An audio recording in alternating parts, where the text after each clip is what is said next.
Oui, c'est bon, j'avais coché. Sass-Michel. Galant-Christelle. Lecourt Cédric.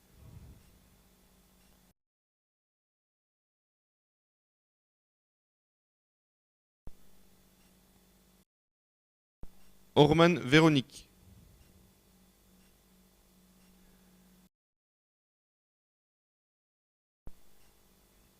Pas de suppléant?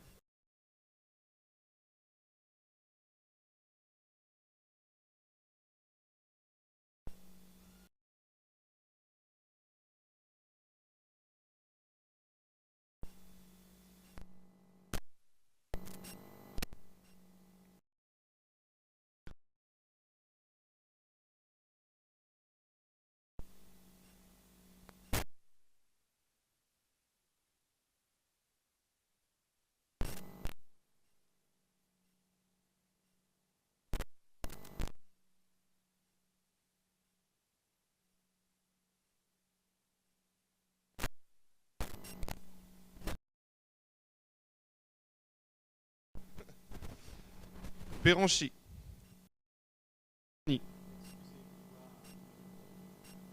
Plateuve Rudy, présent. Benoît Delobel. Jacques-Yves Delcer. Vanessa Doudin. Lompré, Hélène Monclé. Pierre Spillard. Quesnoy-sur-Deule. Rosemary Alinck. Samuel Olivier. Mozone Serge. Guibert Gérard. Delémont, Liénard Christophe. Marc Amberol, Bernard Gérard. L'Herbier Pascal. Papiachvili Nicolas. Et Catelin Loïc. Warneton, Pétronin Yvon. L'appel est terminé. Merci bien. Le quorum étant atteint, nous pourrons commencer. On va commencer par approuver, si vous voulez bien, le procès-verbal du comité syndical du 18 mars. Y a-t-il des remarques particulières, des compléments? Non. Donc, je vous propose de l'approuver. Il faut voter. On vote formellement. Allez, pour démarrer un peu, qui vote pour? Hein, voilà. Après, je vous laisserai tranquille. C'est ça le pouvoir. Hein, une information, on vous a sollicité par courrier, mesdames, messieurs les maires, pour désigner une personne qui soit intéressée de participer à un groupe de travail chargé d'étudier les possibilités de mise en œuvre des suites de l'atelier collaboratif. Vous avez répondu, en règle générale, il y en a même qui font des petites blagues, tout ça. Ça parle de communication, donc tu as envoyé ton adjoint en communication, délégué. Donc voilà, on va pouvoir continuer à travailler. Il y a deux sujets, si vous vous souvenez bien, il y avait les nouvelles missions, etc. Sur ce sujet-là, c'est là où on peut avancer et débattre et avoir de bonnes idées et à compléter. Il y avait un deuxième sujet qui était les outils qui seraient intéressants de mettre en place concernant particulièrement la communication vers les élus et le retour, le lien entre le CIVOM et les élus. Cette partie-là, on va s'en charger en interne, puisqu'elle est beaucoup plus technique dans les faits. Donc on va chercher des outils, on va les construire nous-mêmes et on reviendra vers vous avec des propositions. Voilà pour les suites à donner. On va pouvoir passer aux délibérations. Je vais donc prendre en charge, Nicolas étant excusé, ce qui est ressources humaines et qui est en lien aussi parfois avec l'emploi. Rapport numéro 1, recrutement, accroissement temporaire d'activité. Ces deux-là, vous les connaissez par cœur. On vous propose de recruter 2 agents à temps non complet. En réalité, ce sont des samedis matins sur des jobs étudiants. Ce sont des agents qui assurent les fonctions d'accueil, de secrétariat et de mise à jour des documents qualité. Donc c'est un petit contrat qui occupe 2 étudiants, enfin étudiants ou autres, sur les samedis matins. On fait ça sur toute l'année. D'accord. Donc c'est un renouvellement annuel.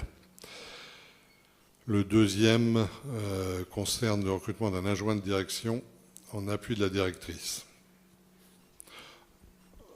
La directrice a des soucis de santé depuis déjà bien du temps. Elle n'est pas toujours... elle est en mi-temps thérapeutique. On sait tous, parce qu'on en a longuement échangé, qu'un mi-temps, ce n'est pas suffisant sur ce poste-là. Et en perspective également, après avoir échangé avec elle, de préparer sa retraite, puisque je pense que c'est dans... Elisabeth, la retraite de Mme Mas, c'est 3 ans. C'est ça, dans 3 ans. Donc on est en train de négocier. Vous savez qu'il y a des nouvelles procédures sur la mise en retraite progressive, etc. Donc on va probablement tourner autour de ça. Mais par contre, ce qu'on souhaite pour pouvoir faire le job, c'est de mettre en place un adjoint qui va pouvoir être, lui, là, à plein temps, d'une part. D'autre part, prendre bien ses marques, puisque la perspective, évidemment, ce serait de le prendre en relais en poste de directeur à terme. Au moins, on prépare, il se fait à la structure. Nous, ça nous permet aussi de le jauger, le cas échéant, et puis d'accompagner la fin de parcours de Madame la directrice. Donc voilà ce qu'on vous propose sur ces 2 pans de recrutement. Est-ce qu'il y a des questions particulières sur ce sujet? Je pense avoir été clair sur les objectifs. Qui s'abstient? Qui vote contre? Merci beaucoup. Rapport numéro 2, recrutement d'accroissement saisonnier d'activité. C'est aussi quelque chose que vous voyez réapparaître chaque année, puisque là, il s'agit de recruter un agent de convivialité. En fait, pendant chaque été, à l'EHPAD, on sécurise par rapport au plan canicule, etc., un visitorat plus substantiel, on va dire. Et donc on recrute dans ce cadre-là un agent qui nous permet de relayer cette action. Et comme je vous disais, de sécuriser pendant ces temps, quand on voit aujourd'hui le temps qu'il fait, la température doit aussi bien monter. Donc il faut vite réagir dans ces cas-là. Y a-t-il des questions particulières? Personne ne peut être vraiment contre ce genre de choses. Donc qui s'abstient? Qui vote contre? Unanimité. Merci beaucoup. Rapport numéro 3. Instauration d'une participation au risque prévoyance dans le cadre de la convention groupe du CDG 59. Comme dans toutes les communes, nous sommes soumis de la même manière à partir du 1er janvier 2025 à la participation concernant la prévoyance de nos agents. Nous avons, comme beaucoup des communes aussi, nous sommes tournés vers le CDG 59 qui a donc fait une proposition. L'ensemble des agents a été consulté par les représentants. Il y a eu quelques retours qui se sont positionnés plutôt sur un contrat groupe, puisque la question était est-ce que c'est groupe, est-ce que c'est individuel. Donc ils sont revenus vers nous dans ce sens-là, et donc on va mettre ce contrat groupe en place. Pour ce faire, on a besoin de votre accord pour pouvoir contractualiser avec le CDG. Pas de remarques particulières. Allez, qui vote pour? Merci pour les agents. Madame la vice-présidente, je vous passe la parole. Monsieur le Président, donc le rapport 4 concerne la conclusion d'une convention de partenariat pour la mise en place à titre expérimental du dispositif d'astreinte d'infirmières de nuit libérales en EHPAD.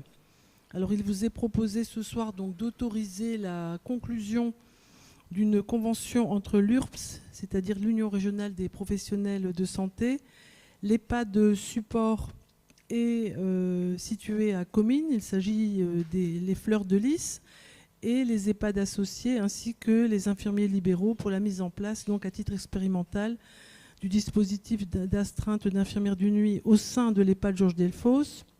Alors c'est vrai que c'est suite au souhait de l'ARS d'améliorer la qualité et la prise en charge donc, des personnes âgées en EHPAD. Aussi, l'objectif est de contribuer à la réduction des hospitalisations évitables et aussi optimiser en fait le recours aux urgences ainsi que du SAMU et du SMUR. Voilà, donc vous avez eu dans votre dossier la convention. Voilà, Monsieur le Président. Merci. De toute façon, on avait déjà parlé de ce sujet, etc. Donc là, c'est la contractualisation elle-même. Et c'est encore une fois de la sécurisation par rapport aux équipes, par rapport aux personnes résidentes. Donc tout va plutôt bien et ça va dans le bon sens. S'il n'y a pas de remarques particulières, qui vote pour? Merci. Rapport numéro 5. Alors, le rapport numéro 5 concerne l'état prévisionnel des recettes et des dépenses 2024, en particulier la décision modificative numéro 2. Donc, celle-ci prévoit une augmentation des dépenses de 55 729 €, répartie de la façon suivante. Plus 30 000 € pour le recrutement d'un attaché en appui de direction, Monsieur le Président vient de vous en parler. C'est également plus 11 000 € pour l'accompagnement au CEPOM, qui est le contrat pluriannuel d'objectifs et de moyens, et du projet d'établissement. Donc nous avions budgété un montant de 15 000 € qui n'est pas suffisant puisque l'offre retenue est à 26 000 €. Également un montant complémentaire de 6 300 € pour compenser l'augmentation du versement au Fonds pour l'insertion des personnes handicapées de la fonction publique. C'était un montant de 1 108 € en 2023. C'est également un complément de 8 000 € pour les fournitures d'ateliers, en particulier un exemple, 5 200 € pour des revêtements de sol au niveau de l'EHPAD. Et également, cette décision modificative prévoit le transfert de 33 000 € du compte du groupe 2 647,88 vers le compte du groupe 3 657, et ce, suite à un changement d'imputation de dépenses. C'est demandé par l'ATP, et cela concerne donc la subvention au COS et les cotisations Plurelia. Voilà, Monsieur le Président, en synthèse de cette DM numéro 2. Très bien, merci beaucoup. Deux éléments saillants. Évidemment, les 30 000 € sur l'attaché dont on a parlé, qui devrait quand même nettement fluidifier, faciliter la direction de l'EHPAD. Et le deuxième élément à 11 000 €, en réalité, au départ, ce qui avait été demandé, c'était de l'accompagnement du projet d'établissement. Est venu se greffer le CEPOM dessus. Et donc, du coup, il y a deux dossiers à gérer. Un qui est nettement plus axé financier, d'ailleurs, le CEPOM, par rapport au projet d'établissement. D'où l'augmentation de l'enveloppe. C'est pour ça, tout simplement, qu'il y a une modification à ce niveau-là. Voilà, donc on va la voter, si vous voulez bien. Allez, petit dernier effort. Qui vote pour? Merci bien. Ouais, comme ça ne dure pas très longtemps, donc c'est bien. Ouais, on reste dedans. Merci beaucoup. En réalité, on a fini avec la partie officielle du comité syndical. Monsieur Legrand, si on peut vous donner un micro. Regardez, il y en a plein ici.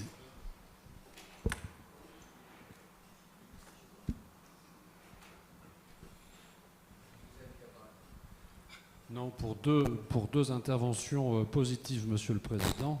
Ça nous fera toujours du bien dans cette période si chahutée.